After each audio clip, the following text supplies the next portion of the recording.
Ayan, nagkabit tayo ng MDL dito sa ating ADB 160. So tapos na natin ilatag yung wire.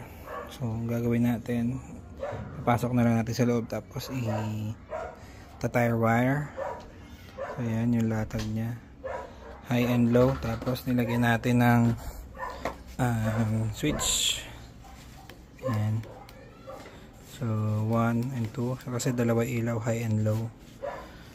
So kinonect lang natin siya doon sa USB, yung switch, para may mag-trigger lang.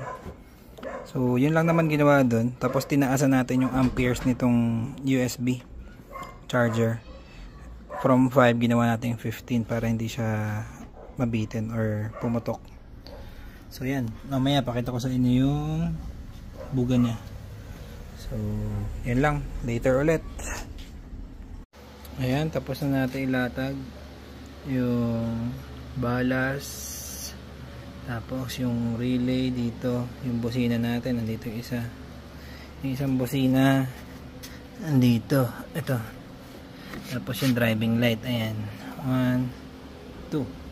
Pakita ko sa inyo yung buga nya bago natin kabit. Ito pala yung switch. Ayan, ayan natin.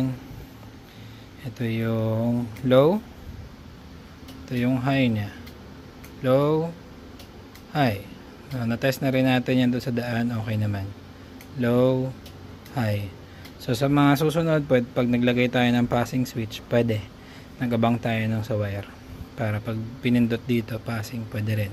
Sa busina pwede rin. So na-figure out na natin kanina.